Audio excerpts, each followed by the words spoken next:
Dave here. How are you? Today is the 15th of September 2019 and an absolutely glorious day here in the Blue Mountains. Springtime at the moment. It's 23 degrees outside, 23 Celsius. I think that's 73 Fahrenheit. Absolutely fantastic. Thanks for letting me know that, guys.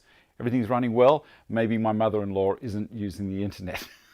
I've typed up a dirty big sign she pops on top of her computer on Saturday night so she right for the next morning doesn't forget it. Excellent. Thanks to everyone for telling me the sound and vision is good. Now today we're going to do something slightly different. Instead of working with timber, I'm going to work with aluminium. So I guess you guys in the States call this stuff aluminum. Potatoes, potato, I don't know. So anyway, here we call it aluminium. This is a piece of 40 millimeter by 40 millimeter by 3 millimeter thick angle. So 3 millimeters is close enough to 1/8 of an inch thick. I was considering getting thinner stuff, but it was only $2 difference to get from 1 millimeter up to 3. So I got this. This is around about $15 for that chunk. It's just over a meter long. So, and you know, the local big box store, pretty close to where Ian is. I'm talking about Ian.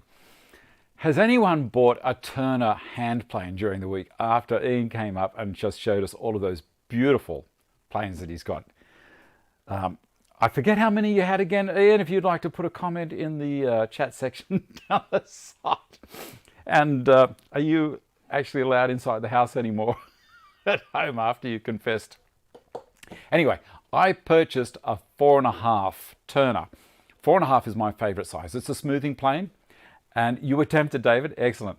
Well, I purchased one on eBay. Now, also, there are 3 Turner planes for sale. I think someone put a link, Michael Christopher, I think, put a link in the Dave Stanton live stream chat group on Facebook. They are a 5.5, a 6, and a 7. Now, I know Ian would love to have a 6.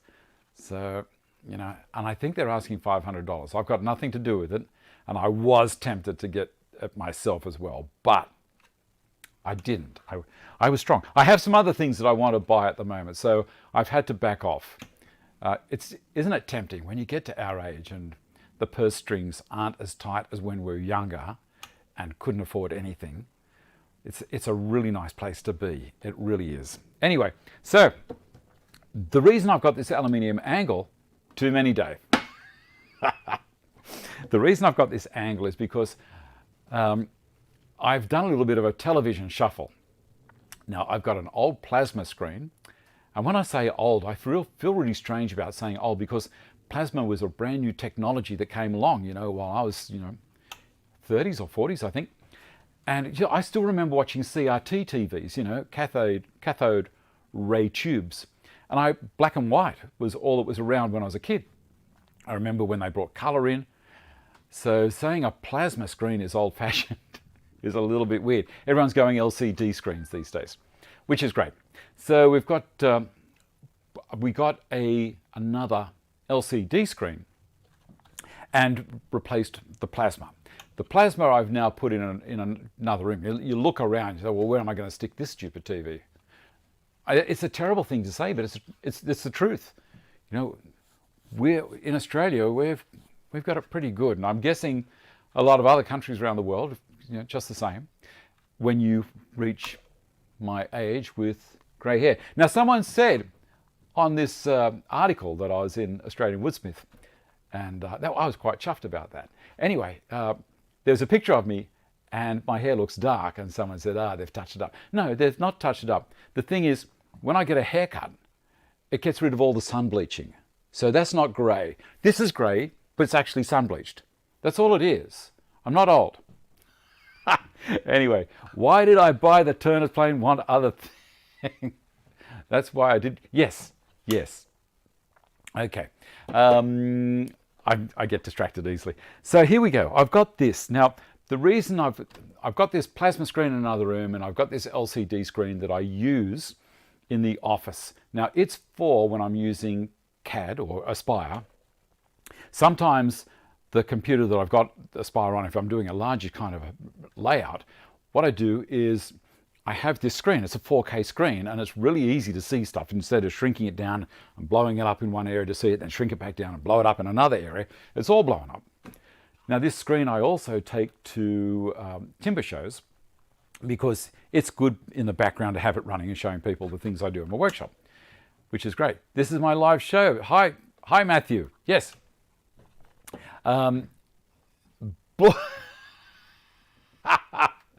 It's sun bleach, I'm telling you.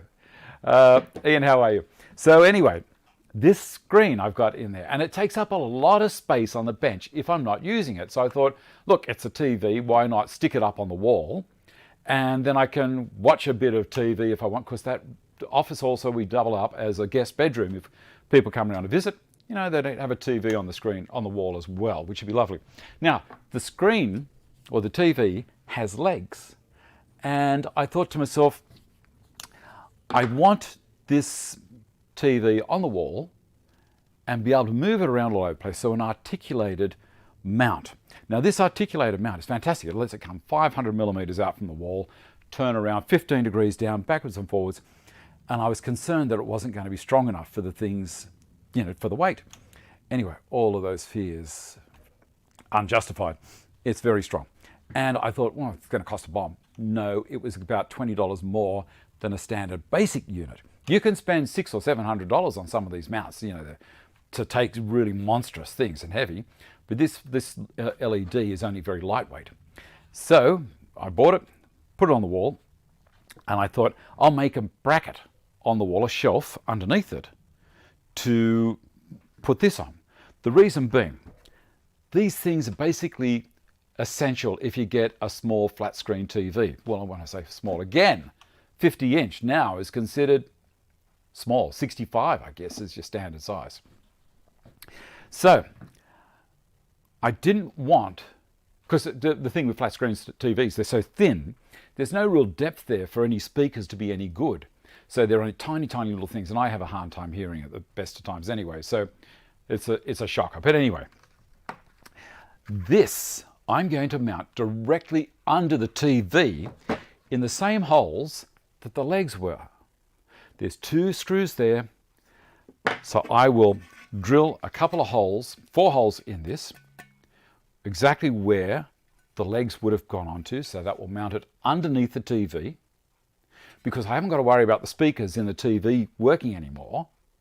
I can unscrew this anytime I want to take the screen to a show, and then just screw this back on, because the mount on the wall is a very quick release. You know, it's 2 little knobs and the screen pops off. If the mount can stay on the back, it's fantastic. Didn't need to spend $550 to get number 6. We already have enough 5.5 and 7s, but thanks. I'll tell you what, Ian, we could go halves. You spend $250. I'll come up with the $300. I'll keep the 5.5 and the 7. If you want to do that, I'm in. I'll do that with you. So you keep the 6. You've always wanted a 6. You know you want it. You know you want it. And $250, I reckon you'd go for a 6 for $250, wouldn't you? Anyway, that's a by the by. This is the first time on the show, is it Matthew? Excellent. All right. I'm reading again. Michael Jude, someday I'll stop being blonde. Being colorblind can help. Good morning. Of course, I need some coffee. Talking too much again.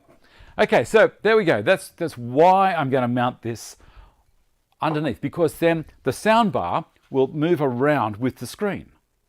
Rather than have this against the wall, and the screen might be aiming over there, or it might be aiming over there, depending on where I angle it in the room. Also, sound bars on the wall, there's little brackets on the back here, and they've never really been good. So I thought that's what I'd do. And being something that I want to do, I thought you guys might be interested in watching. So what I have to do is also I have to be very conscious about what is on the back of this soundbar. Now, I'm going to use these areas here to mount onto the aluminium. But there's also all of these sockets along here that I can't foul at the back. So one of them is for a USB stick. So did you know you can play music directly out of these? If you've got music on a USB stick, you can plug it into the back of this. And brilliant. I'm learning all the time. I really am. Am I the only tragic one? live bartering another first. Ian, what do you reckon? All right, so that's what I'm going to do. So on the show as well today, John Lafferty has sent up a video, and it's a really, really good video. And I'm going to go with that right at the front because you'll probably want to turn off after you watch that because it is so good.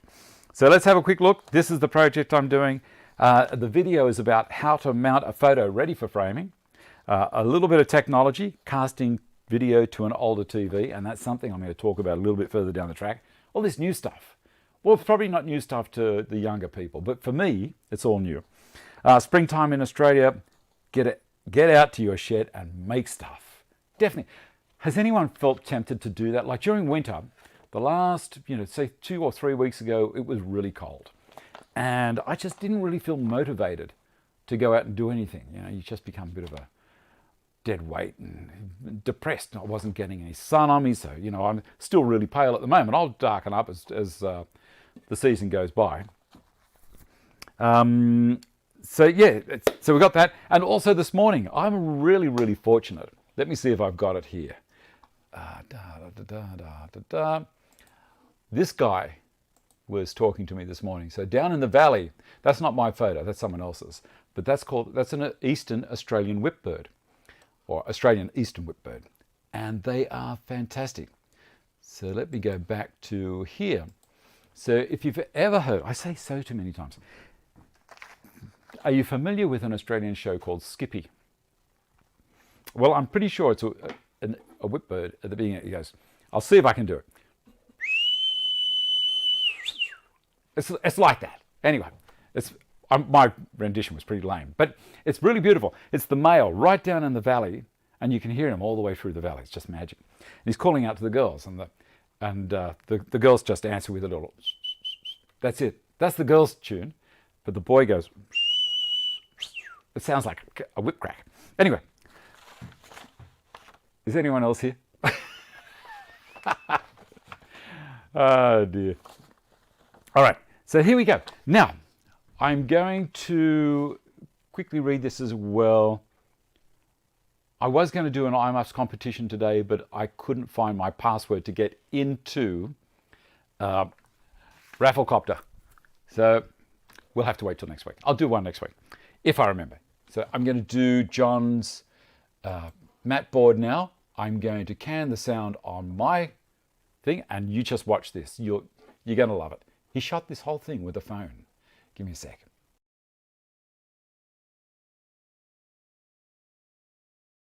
So some people saw a photo of a mat board cutter that I've mounted to the ceiling I got out recently. It's a professional grade machine, but a lot of people haven't seen how photos or any sort of artwork can be mat boarded. You take it into the framing shop and they just make it appear in the glass for you. But this is a little mini version photo I took during the Canberra fires in 2003, and this is what you'd get made with a frame and a piece of glass, but inside there is the original photo there, a piece of foam board, which is just thick thin paper with soft foam in between, just keeps it firm, and it's got on the back is stick, so it makes the photo sit nice and flat. And the mat board, which is, if you look closely, has little fine bevel edged. So now I'll show you how that gets cut. So I've done all my basic measurements so that this photo will end up inside this mat board and on this piece of foam. And now I've already set up the cutter, so I have to cut the foam that goes in against this edge over here, which is already scaled. This slides across, and cut that spare piece of foam, that piece off. If there was more, I would make more, but I've made it as fewer cuts as possible. So now I know that these two boards are the same size. And now I know, because I've already pre-measured, to have this sit in the middle of the mat board, it's going to be 52 millimeters in all the way around. So what I'll do over here down the bottom of the screen is I'll measure 52 millimeters in, just as a guide. I'll loosen this edge off and slide it across until the mark is on here, and tighten up the top and the bottom. And this has all been preset, so this is 90 degrees and it's all nice and laid out. There are adjustments at the top and the bottom here, so if you're doing lots you could set it all up in one go, and you could make these markers, use these stoppers, so you could do repetition work, but I'm not going to do that this time. In this case I'm just going to pencil mark so I know where to start and stop cutting.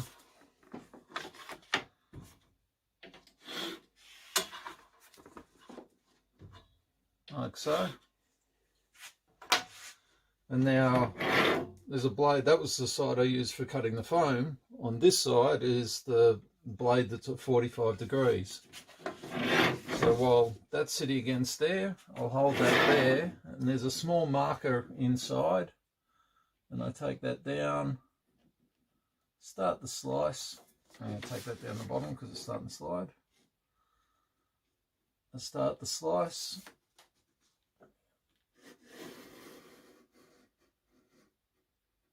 Mark to mark, turn it 90 degrees, hold it in,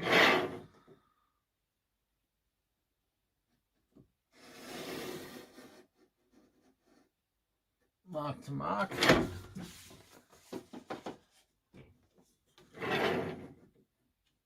and number 3. And if I've got this right, on the 4th one, the centerpiece will just fall out, and I'll be left with a nice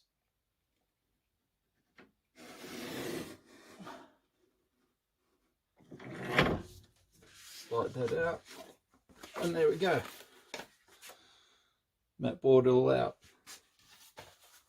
And what I'll do is I'll line that up with the board here, and I'll just make myself a couple of little marks into the board here. This is basically allowing me to line up the photo.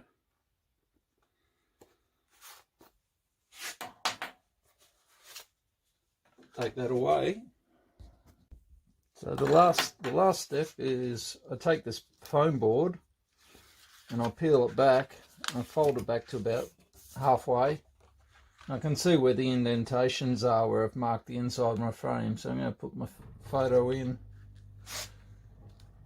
Just top and bottom of those marks, and use a cloth and peel it back.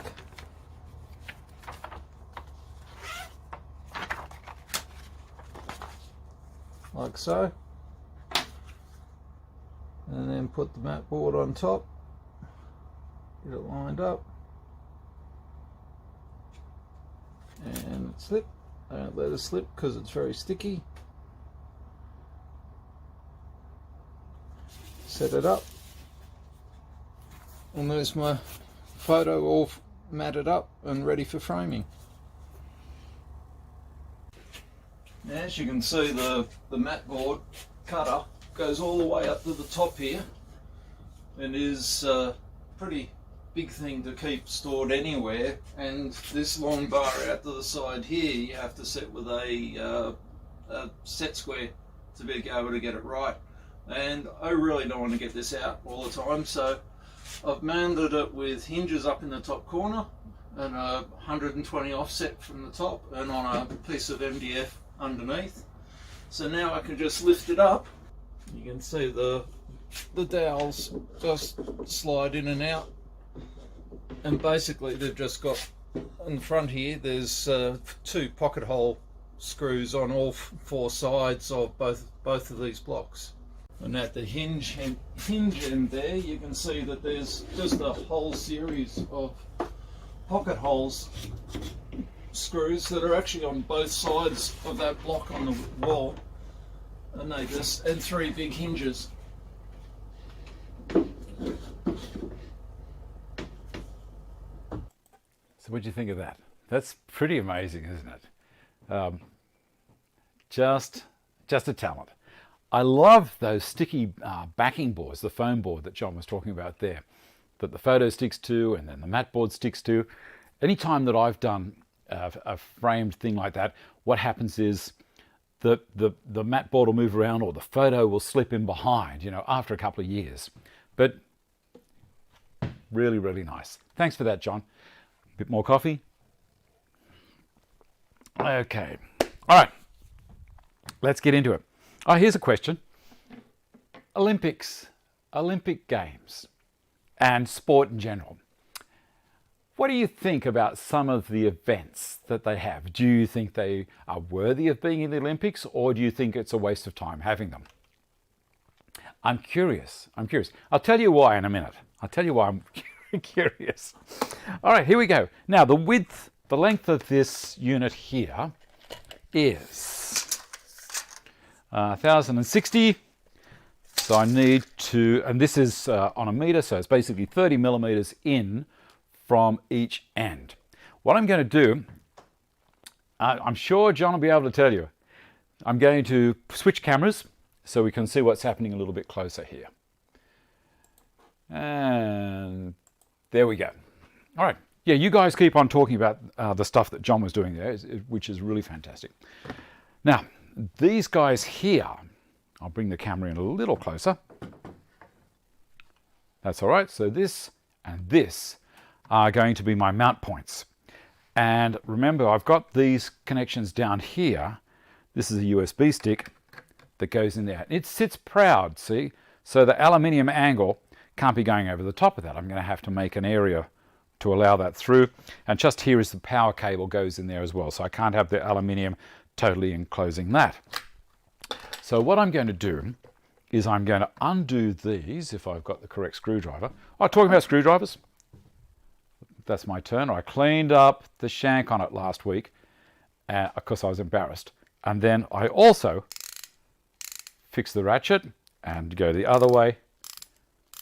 Just lovely. You proud of me, Ian? There we go. Undo these.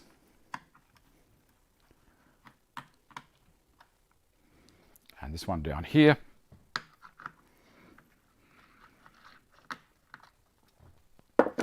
So I'm going to take the screw out that was in that mount, keep the screw, and I'm going to take the screw out of this one. We're going to use the screws, and we need to drill holes in the right position. Now I've got a little mark on the end of the bar on both ends, and it is there and there. Now that's going to make it easy for me to line up the center of the hole there and there. And you see I've put a little mark here as well for the USB stick, and I'm going to put one here for the power supply.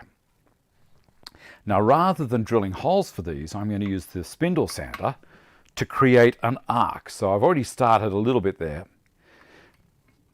And I'll tell you something as well. Being aluminium, or aluminum, whatever you want to call it, I'm not going to use a dust extractor with it.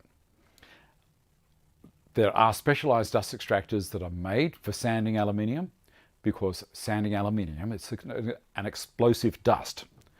So a little heads up for you. Be aware, and I'm saying so again. That's a heads up for you. Aluminium oxide has already been combusted. That's because it's been oxidized. But aluminium neat, if you sand it, be aware that don't run it into a standard dust extractor. All right, where are we?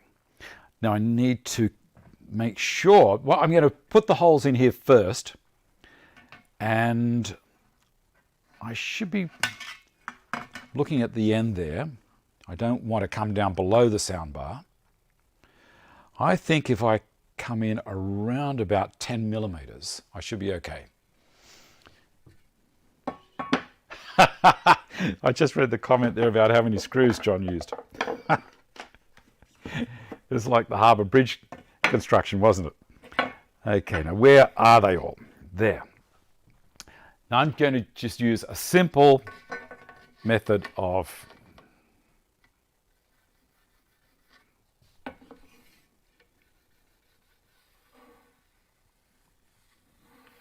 done. I use my finger to be a guide to putting these lines in. That's one point there. I'm going to make the holes slightly larger than they need to be. Just check that again with the micro measurement here. Yep, that's all good. And I'm going to use the center punch. And look at this, my things aren't rolling around here because of that little tool well. I have a leg directly under here in the bench. So I'm going to do a center punch almost right over the top of it, or as close to. Another punch, done. And up to the other end. I could have used the Veritas optical punch, but I don't need to be super accurate with this one. Look at that, not going anywhere. All right. I'm going to drill a hole there and a hole there. The screws are these ones. I'll put one in that little holder. So it's only a tiny little screw. I think it's probably going to be a 4 millimeter. I'll get a 4 millimeter out and I'm going to countersink it with an 8 millimeter. Get the drill. You're going to use what, Dave? Hold on a second. I'm not grey, it's the sun. I like it.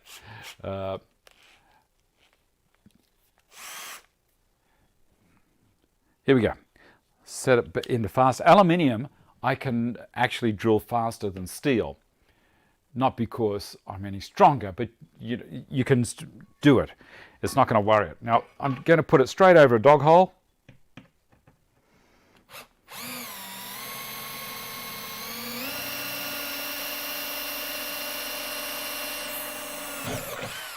You didn't see what I was doing then, did you? But anyway, there's the hole. I'll turn the drill around sideways a little bit this time so you can see. Is that any better?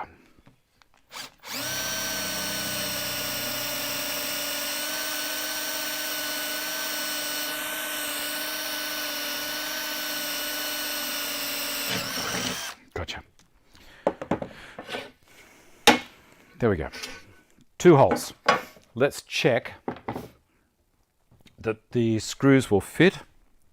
They should do. They will. And the other thing to be aware of if you're doing this is that these screws can't be too long. Now these guys here have thickness, so it's basically like a dirty big thick washer. And in the mount here, you'll see just here where the screw goes into, these are a blind hole. They're not going right the way through, and I don't want to run into any componentry that might be inside here. So I've already done a quick little test that the screw, when it's in here with the 3 millimeter, the countersink is going to be crucial.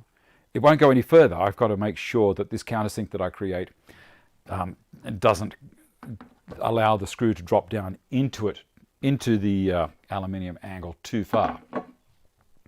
All right, let's have a look. I'll get an 8 millimeter out because, as I said, I just did a little bit of mucking around. I also use the 8 millimeter in the T-tracks when I prepare them for this bench.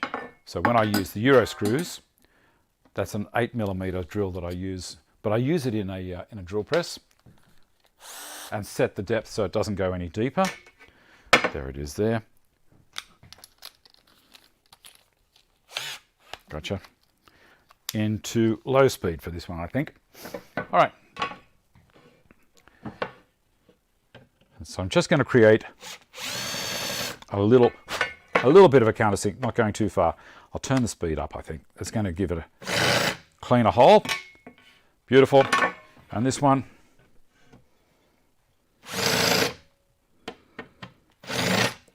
How nice was that frame? It's so good. It's a sharing community. Don't you enjoy it? I love picking up, even if you watch for the hour and there's one little thing you'll pick up. Why not? You know, it's one bit of knowledge that you didn't have yesterday. And that thing with the professional mat board cutter is fantastic. John does a beautiful job on it. All right, now we're going to create these arcs. And I'm going to use the bobbin sander for it, or the spindle sander. And I will switch over to the other camera so you guys don't get seasick while I do it. So back to the main camera and chat. There we go.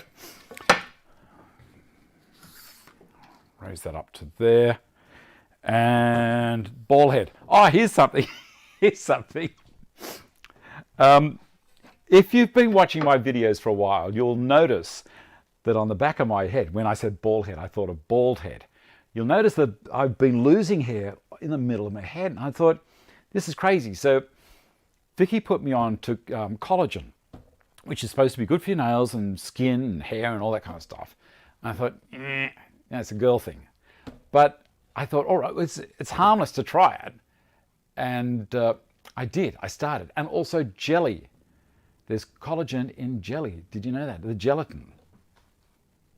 So I started using it. And, mate, I tell you what, it works. Now, you were going to say, proof is in the pudding? It is indeed. Here you go. Have a squeeze. Now, that was sparse as. Now, there's a bit there at the moment, but it was worse. It was a lot worse than that. It was just...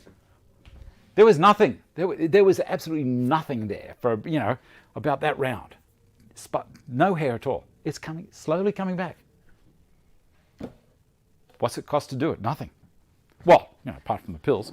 So the bald head, I'm going to spin that around and to there, I think. About there. So I'm going to have to hop on the other side. Now, this is the thing where I'm saying with sanding aluminium, don't do it. No picture in picture. Oh, sorry.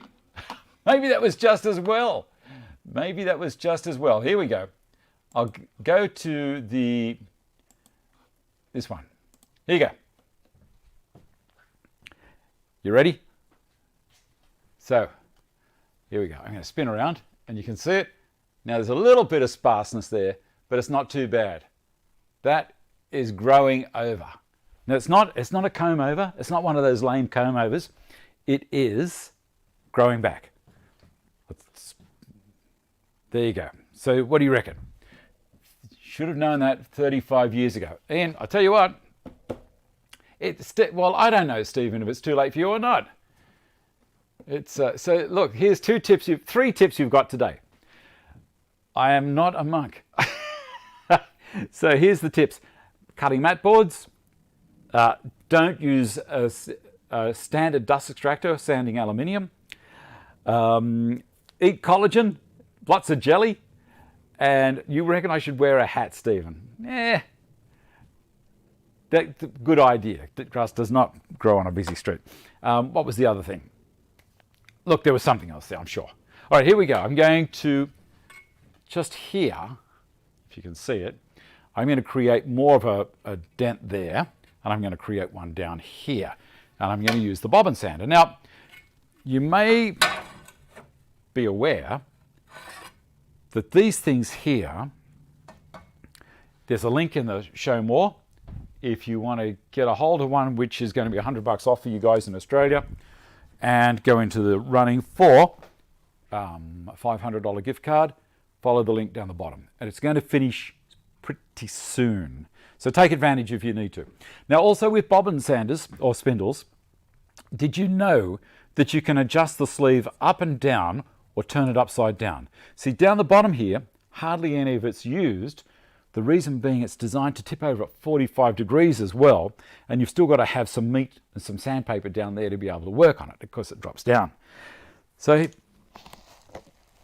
didn't know if you guys were aware or not. I don't use a sander, so I wear a mask while I'm doing this. I don't know if you can see the mask. A little bit, maybe. All right, turn her on.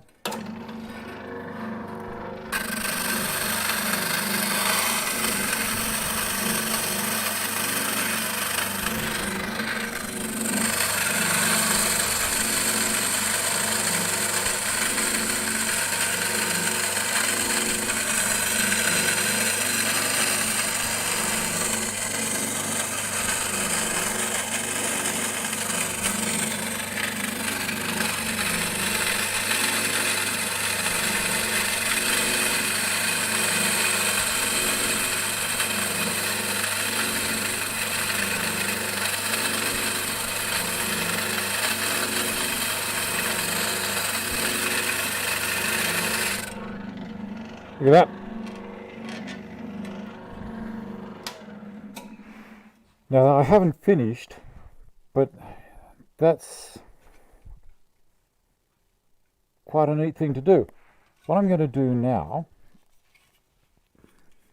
is adjust this. I'll take this off.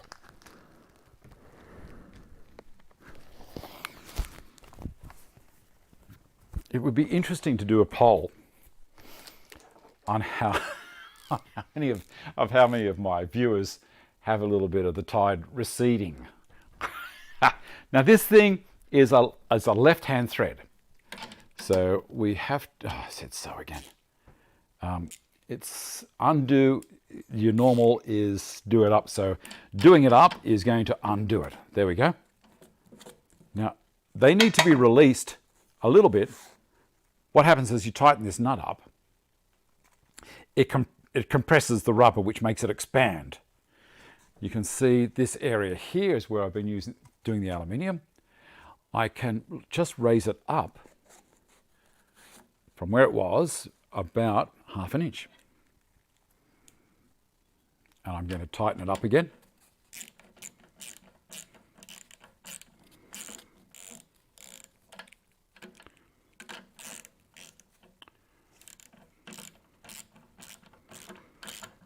Come on.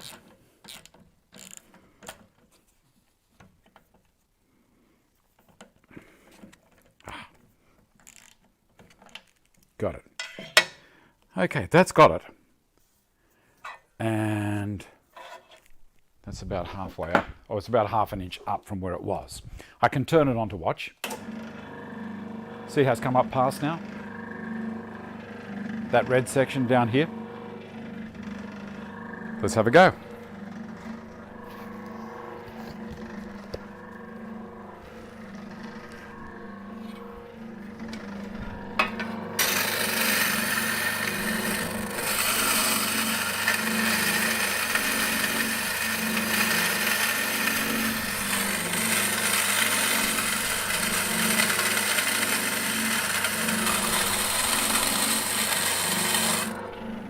Beautiful. Now I haven't locked the wheels on this cabinet, so it's rolling around a little bit on me. I'll lock those two now. I'm going to try a belt cleaning stick on it as well. See how it goes. It should work, but I think the aluminium is going to be a little bit more aggressive than just timber.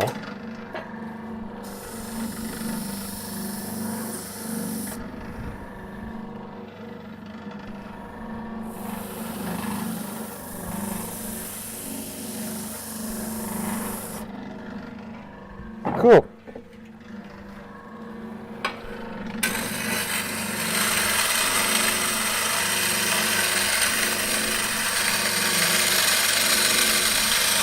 I think that might be close to enough. And the other one is down here.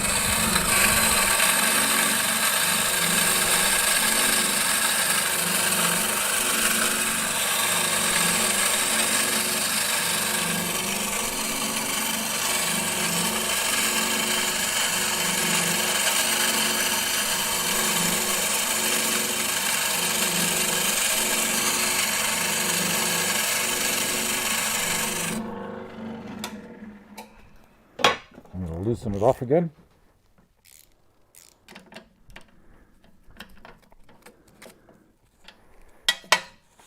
And turn her over.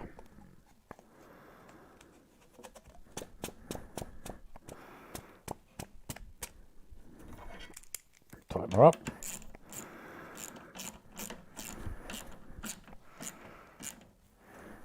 Gotcha. Don't over tighten them. So you can see the recess I've created here, this one here, and turn her on again.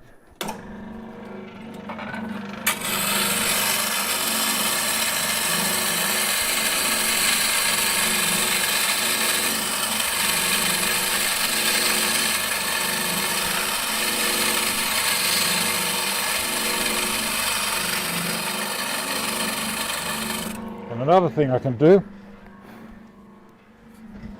put a block of wood here,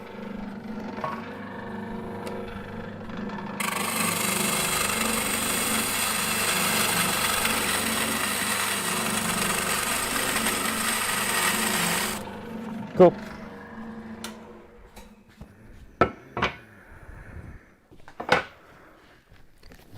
Let's see how that's gone. All right.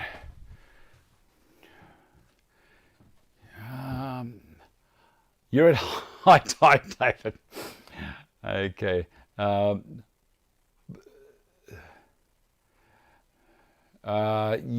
that is bad taste, Silver. Surely using a jigsaw to cut it out would, or a grinder would be easier and dare say quicker, but nowhere near as neat. Harder to get an isometrical indent. Yeah, be careful when using a grinder on aluminium to be sure to use the correct type of wheel. Let's go to, let's spin this around. There. Alrighty. So let's I keep on saying so. Let us have a look and see if it's going to work. So we have that one there and that one there. Line it up over that hole there and that hole there. And it's not quite. I'm going to have to take more out. Let me bring this camera over a little bit further so you can see it. So I need to take more out of there. And I do need to take a little bit more out of there. But for the moment, I'd like to get it on there so we're not having to muck around with it. I'm just going to give this a rub on the side. Yes. Got it. I took the burr off the back on the side of the bobbin. And screwdriver. Where are we?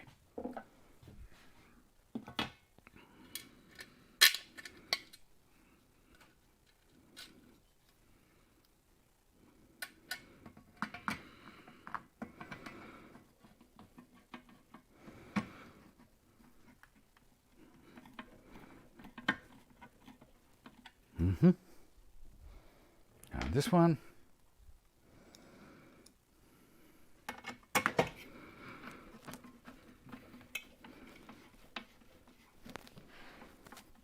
That's leaning over at an angle for some strange reason. I need to have a look at that. Why is it doing that? How's everyone else going? The more fun with sander. So yeah, I know. So what's wrong with so? It's one of those stupid habits that you get into. Do you have any stupid habits that you have that you think, why am I saying that? Why? I should really get a file, but a piece of sandpaper from over here will do this. A little bit of 80 grit.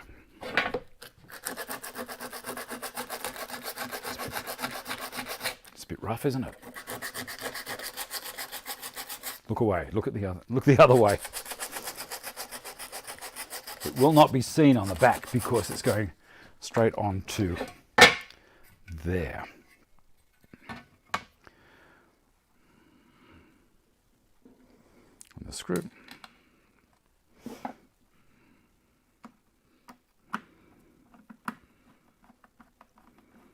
That's going in better. Beautiful. Look at that. Looks like a real one. Looks like someone bought it. I need to open that hole up just a touch. All right. Here I saw. Earworms. earworms. No, the TV I got at Aldi. I buy a heap of stuff at Aldi, you guys know that. The sound bar I got from JB Hi-Fi. You know, I don't mind mentioning their names, that's where I bought it. And it was twice the price of the TV. Bizarre. Let's open this up a little.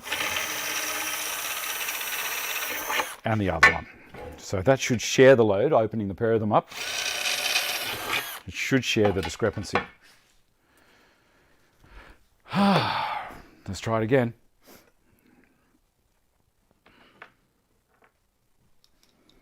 As I say, this is something I had to do. I thought, yeah, why not? Let's do it on the show. I'm serious about those. It's gone in sideways again. I'm serious about getting those turners. If you're interested, I'll do it. That's better.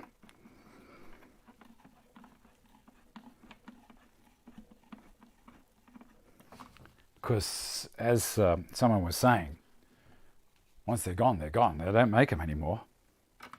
And you're talking about being custodian. I'd love to be a custodian of a couple of turners. Got one coming, as I was saying, in the mail. I'm doing this because I just want to check that it's going to support the bark adequately. There we go. Not a problem at all. That's going to look really good on the telly. So from the TV, this part here is going to get mounted up under where the legs were. So, the legs were up there. I'll drill the 4 holes here, which I shall do now. This is great. That's going to work very well. As I say, the TV being articulated. Go back to the main camera again. The TV being articulated, so it can aim anywhere and backwards and forwards all over the place. How much nicer is it to have this underneath and following it and being directional if you're a real sound freak and you need to have it perfect? Well, this is going to help a heap. That's going to support it so well. I'm really happy with that. And it's going to give it clearance, because with the sound bar, I think the speakers also come from the top as well as the front. I'm not 100% sure on that, but I think they do to get their surround sound system happening with them. Beautiful. What was the other thing we were going to do today? Casting. I was going to talk about that. We've still got 15 minutes, so I'm going to 10 or 15 minutes. I'm still going to do this. My phone. Here it is. I was talking at the beginning of the show about older TVs and the plasma being an older TV. One of the things about it as well, it gets really hot. So during summer, it's, I'll drive myself crazy. During summer, it wasn't pleasant because it'd heat the room up and they cost more to run. And, you know, you're using electricity for an air conditioner to cool the room down again. Waste of dollars. I nearly said so. My reckoning is that during winter, I could use this plasma screen in a room as a heater. That's my reasoning. So that is why I didn't get rid of it.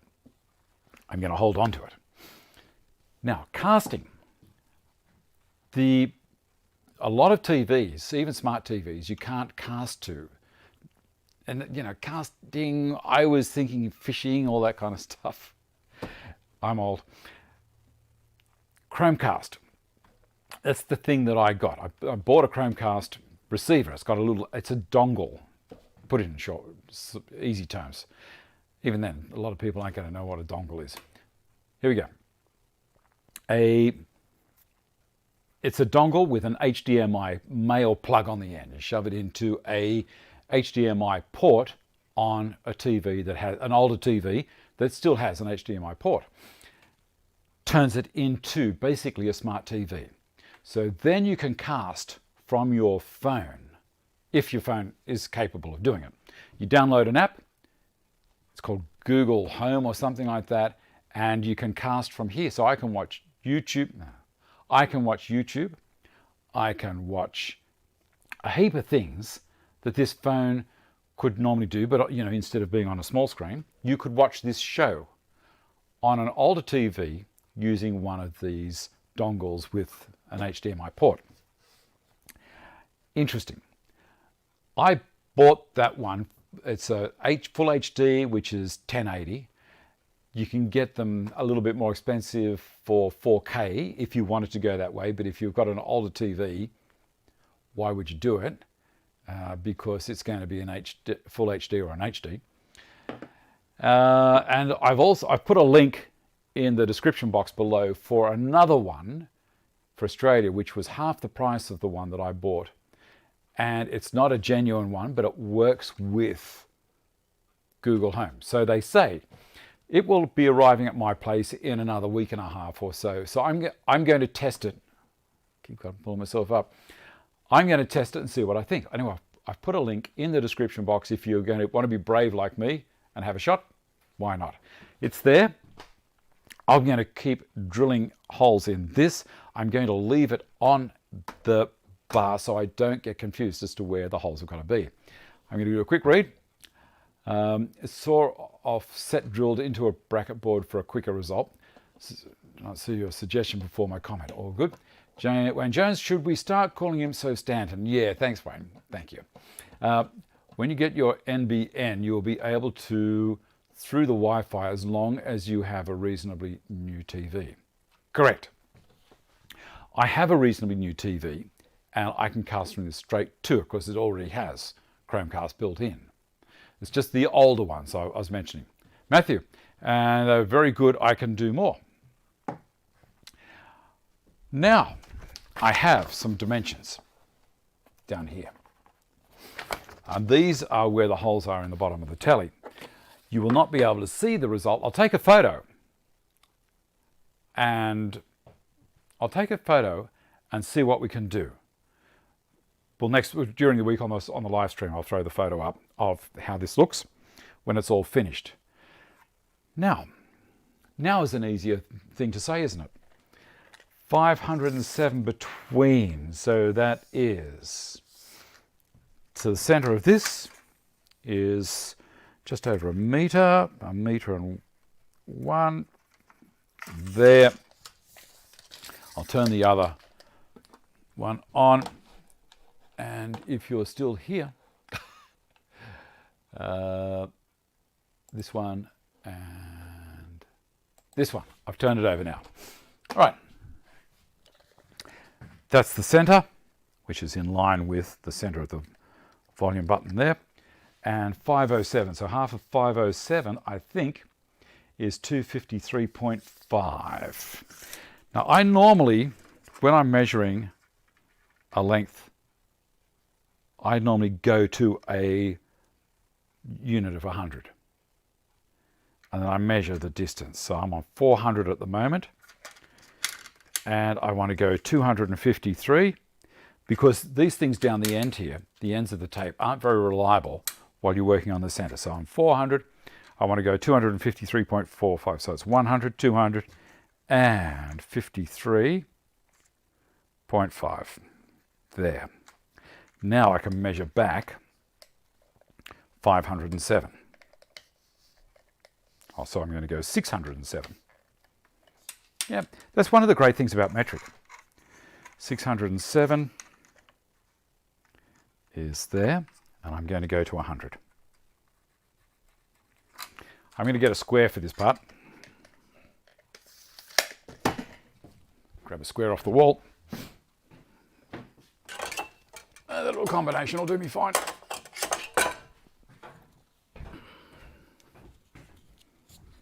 Yes, yeah, so it's little things, and people that are up with technology are fine with it. They say, yeah, of course, you know. Or people will probably turn around and say, Dave, your suggestion's great, but there's even a better way of doing it. And I'm sure John's going to tell me Raspberry Pi and all that kind of stuff. You've got no idea what a Raspberry Pi is. Better to use a solid rule for this sort of measuring. Correct. Correct. But I'm naughty and I'm not going to. 17 millimeters. Now I need to have this sit as proud of the base of the TV as possible. I'm going to come in with my specialized method. Done.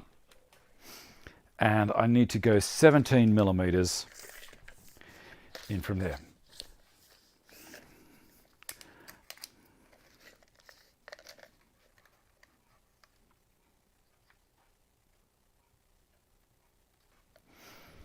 But you've got to remember that my background is a builder, so I'm very much at home with a tape. And I build tolerance into things. I drill a slightly larger diameter hole. The screws that are going into this one are a dome head.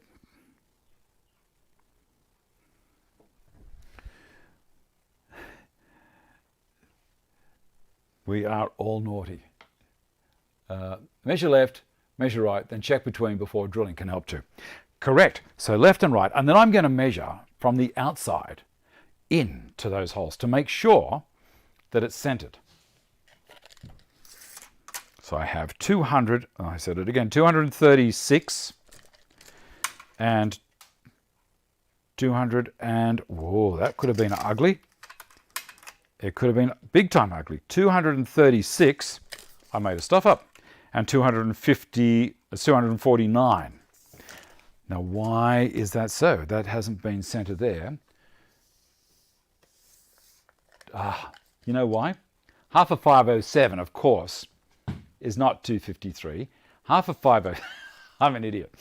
I had already measured the distance. 253 is here from the end. And 253 from the end. And that might give me the right length, but no, it hasn't. I'm going to work it out the other way. So half of 507 is 250.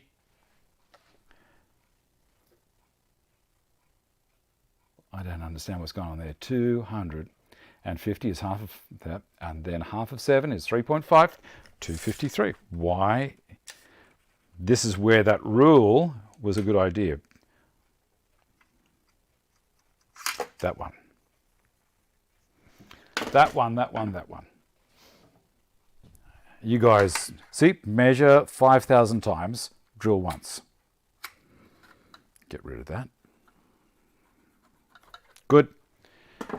Yes. And do a quick test on there. That end was perfect. This end's fine. It was just this one. And if I want it to be really good, I could set this up like so. Both ends. Done. Center punch.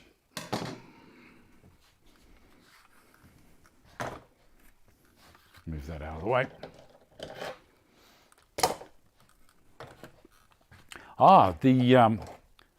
Because it's spring, people are getting out of their shed or getting into their sheds and ordering benches off me again. They've gone quiet for a little while. That one there, because people weren't working out in their workshop. Got it, got it. And then down this end.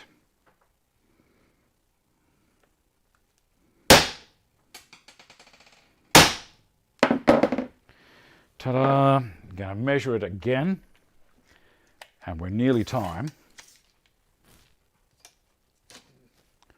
Beautiful. What was that, Stephen? Check with the TV to see the legs are in the same spot before drilling. Yes, I could do. I did use the combo square, yes. Anyone know where to get a center rule? FastCap makes center rules. Excellent. All right, I'm going to drill the hole, and then I think we'll call it for the day. Yep, I'll drill slightly oversized. Put that there, under there, like so. We're on fast.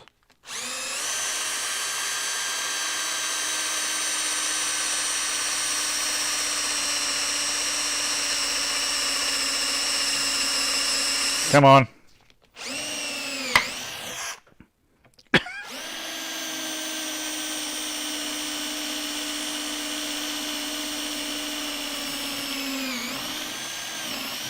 Got him. And this one, pardon me. There and there and there. So you can see what's happening.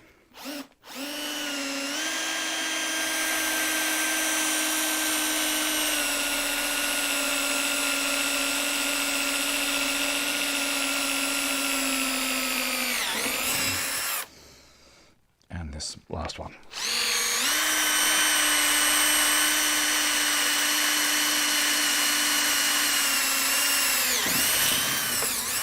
Done.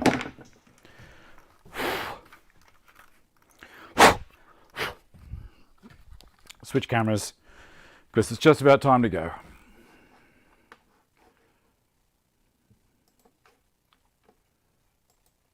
There we go. Quickest way to blunt a drill bit, you reckon? There we go. We have it. Holes drilled where the TV leg support were. So it will face like so and just go wherever. So easy, a lot easier and more, and pardon me, and better than putting a shelf on the wall. All right, guys, I think that's it. I just want to say thank you to my patrons. Before I go, wait there. I got some photos to show you. What have we got here? We've got some things from Aaron. Now I need to come back over to here. Aaron Vandendungen. I hope that's the way I pronounce your name. He's made some stuff. Here we go. Great as usual. Here we go. Hi Dave, how's it going? I thought you might like a few shots of my new cleat tool wall. Really works well as every module can be moved and taken to where you're working and reorganized accordingly. Looking forward to the show. Here's the next shot. So he's moved things around. Have a look at that and then look at the next one. So he can move things around on the wall to wherever he wants. And then what workshop is a workshop without a shop dog? And there's his pooch. So thank you for that. And what else have we got? Rick Schnellman, he won the IMUFs a little while ago. And here he is in his workshop, working away on a massive bench that he built using the Path Guide system. As I said, don't forget the J-Boss sander and to go into the chance of winning $500 worth of Carbotech gift cards. And that's available to Australia only. And you must put in the code Stanton, where it says the promo code, my surname, and away you go. I think that is it. I think that is all of it. Hit the transition. Thank you everyone for watching. Look after yourselves. Stay well. Be nice to each other. And I shall see you next week.